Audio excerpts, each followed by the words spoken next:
Hello everyone, let's talk about blockchain. So what is blockchain? To put it very simply, blockchain is a network that allows people to trade directly with each other instead of using a third-party service. In a bit more of a complex and technical way, blockchain is a list of immutable data that is stored as a block. Each time new data is added, it is attached to the end of the list, hence why it's called a chain. Each block is made up of records and contains hashed information about the previous block. This is one of the things that makes the data immutable. If you tried to change the data in one block, you would have to change the data in every single block. This also makes the information on the blockchain very secure, or the information in the blocks very secure, because all of the information is hashed. It also uses public private key cryptography. So you do not need to know who you are sending something to know that the transaction is secure. All you need is their public key, and if they can decode it or decrypt it, then you know that the transaction will be secure, and you don't even need to know who they are. But if you're on the blockchain, it's secure. Each time something is traded on a blockchain, it is recorded, so there's always a list of every transaction. So what problems does blockchain solve? Well, blockchain can solve a lot of problems, and it's being researched and discovered all the time what blockchain can be used for. Right now it was mainly used for cryptocurrencies, but it can also be used for access to control of private data in IoT devices. And this is one of the main issues in IoT devices, is the lack of security, because the IoT devices are a lot of times low processing power and small storage, so there's not a lot of security to do with them, but blockchains can help with that. So some examples, like I mentioned earlier, are cryptocurrency. When you have a coin and you spend it, the coin leaves your own virtual wallet and goes directly to the receiver's wallet. There is no bank or middleman. So like when we use a credit card and we pay for something, the money leaves from the bank, not from our physical credit card or our physical something that we own. It leaves from the bank and goes to another bank.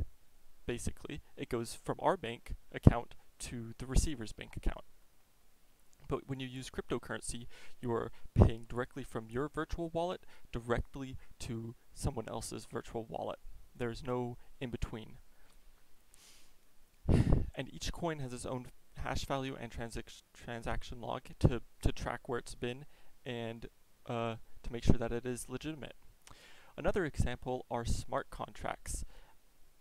These allow automation between people or groups based on a set of rules that cannot and will not change. So this would help with contracts. This would take the human element out of contracts in cases where it's relevant. So like if say you have a set of rules, then you could put that into blockchain for smart contracts, and it would follow those set of rules directly. There would be no human error or intervention. It would follow the logic and do exactly what it's supposed to do. So some real-world implementations are vaccine distribution. So the blockchain can help communication security and inefficiency challenges to do with the vaccine supply chain. There have been a lot of issues with that, getting vaccines to people, getting vaccines to the correct place, vaccines being mishandled, or getting it to the wrong temperatures. And so this quote here says, "The blockchain layer is a rule book dictating what comprises the block within the blockchain, how the system will verify new blocks' legitimacy, how to aggregate data on the distributed ledger, access permissions for the blockchain, and how those permitted will interact with the blockchain. This layer also contains the programmed algorithms, smart contracts, like we mentioned earlier, that make this system capable of performing logic and actions that enable supply chain automation." So this is from a journal that I read talking about this, how they were looking into using blockchains for vaccine distribution, and there were multiple layers, and this is very relevant. I thought it was very interesting. So blockchain obviously has limitations and issues, just like with everything. It can't all be pros, or else we would obviously be using it already. These are some of the main issues. So, scalability. Blockchain sizes are small, and that can limit a lot of how they are used. Energy consumption is another one. It can take a surprising amount of energy to verify transactions, and when you're verifying a lot of transactions, it's going to take up a lot of energy, and that leads to more pollution and just more costs in general all around.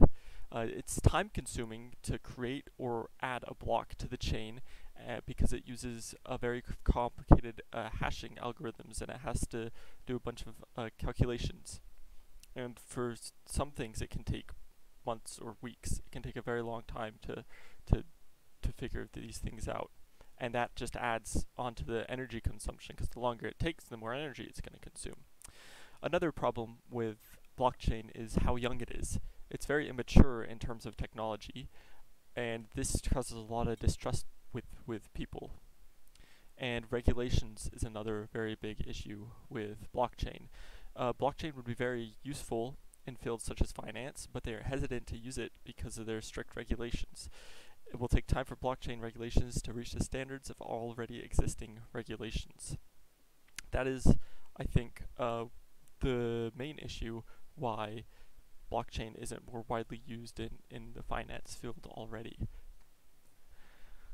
So to conclude, blockchain is a very exciting new technology. It is safe because the transactions are secure, everything is hashed, and you know who you are sending it. You know that if you're sending something to someone, then it's them, then they're a legitimate user on the blockchain. And it can be used for many different areas. As we've seen, it can be used in finance, it can be used for cryptocurrencies, and it can even be used for vaccine distribution or in IoT. And of course, like with anything, there are some drawbacks. So here's my works cited page. Thank you. I hope you learned something.